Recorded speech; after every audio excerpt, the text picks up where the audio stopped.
Kisah Orang Kudus. Hari ini, tanggal 4 Februari. 1. Santo Yohanes de Brito. Martir. Yohanes de Brito adalah anak seorang perwira tinggi. Ketika masih kanak-kanak, ia bersahabat baik dengan Dom Pedro, yang kemudian menjadi Raja Portugal. Ketika menanjak remaja, ia tidak suka bergaul dengan kawan-kawannya yang lebih tertarik pada gaya hidup istana yang serba gemerlap. Suatu ketika ia jatuh sakit, tetapi segera sembuh lagi berkat doa ibunya lewat perantaraan Santo Franciscus Xaverius. Ia bercita-cita menjadi misionaris seperti Santo Franciscus Xaverius. Pada hari raya Natal tahun 1662, ia masuk novisiat Serikat Yesus di Lisabon. Di hadapan kanak-kanak Yesus yang terbaring di kandang Natal biaranya, ia berdoa dan memohon kiranya ia diutus ke Jepang sebagai misionaris. Pada waktu itu, Jepang sudah menjadi sebuah wilayah misi di Asia. Tetapi Tuhan mempunyai suatu rencana lain atas dirinya. Oleh pimpinannya, ia ditempatkan sebagai misionaris di India, sebuah wilayah misi yang sangat sulit. Ketika mendengar berita itu, ibunya segera menghubungi Duta Sri Paus dan pembesar lainnya untuk membatalkan kembali keputusan atas diri anaknya. Bagi dia, penempatan itu sangat berbahaya bagi anaknya. Tetapi Yohanes dengan tenang menjelaskan segala sesuatu kepada ibunya. Tuhanlah yang memanggil aku. Aku tak mampu berbuat sesuatu selain menerima keputusan itu. Dengan iman sambil menyerahkan diri pada kebaikan Allah. Tidak mendengarkan panggilan Tuhan sama saja dengan membangkitkan amarah Tuhan atas kita.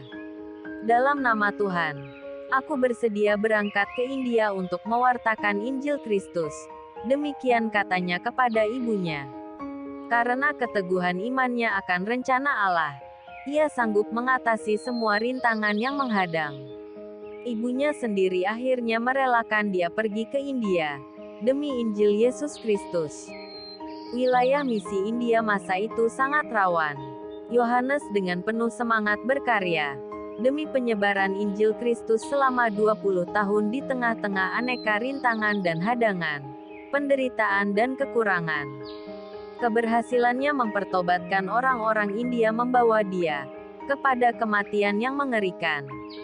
Ia ditangkap, dianiaya dan dipenjarakan. Kemudian mati dipenggal kepalanya pada tanggal 4 Februari tahun 1693. 2. Santo Isodorus dari Mesir. Pengaku iman. Semenjak masa mudanya, Isodorus menjalani suatu cara hidup tapa yang keras di gurun pasir Mesir.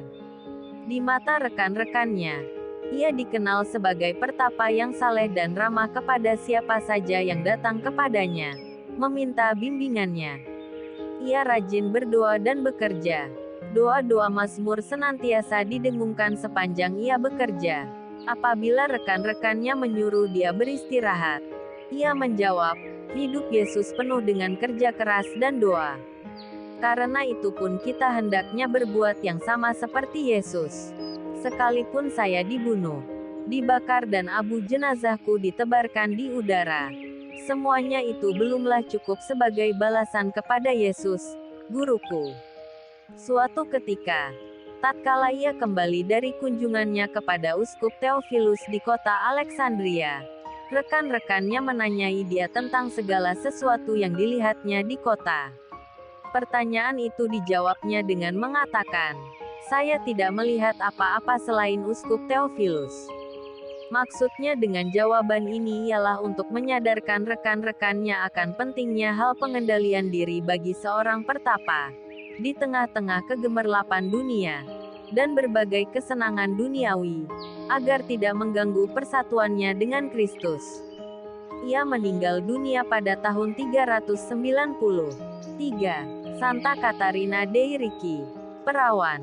Katarina lahir di Florence, Italia, pada tanggal 23 April tahun 1322. Ia dipermandikan dengan nama Alexandrina dei Ricci. Semenjak kecil, ia sudah menunjukkan minat besar terhadap hal-hal kerohanian seperti berdoa, dan kewajiban agama lainnya. Cita-citanya hanya satu, yakni menjadi seorang biarawati. Ketika berusia 13 tahun, ia menjadi anggota Ordo ketiga Santo Dominikus di Desa Prato dengan nama baru, Katarina dei Ricci. Di dalam ordo ini, Katarina mengalami perkembangan hidup rohani yang sangat mendalam. Ia mengalami banyak penglihatan ilahi. Pada masa puasa tahun 1542, ia mengalami penglihatan ajaib yang menggambarkan Kristus yang disalibkan.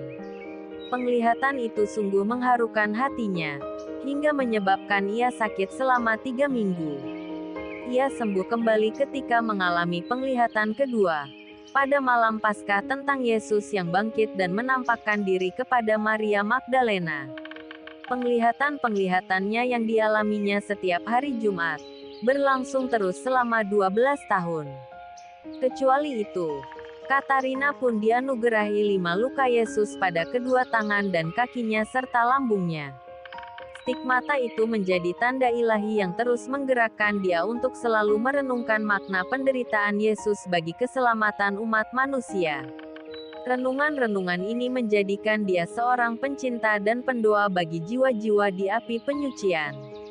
Meskipun kehidupan Katarina diliputi berbagai peristiwa ajaib dan pengalaman rohani, ia selalu menampilkan diri sebagai seorang suster yang rendah hati dan penuh kasih sayang kepada sesamanya di dalam biara.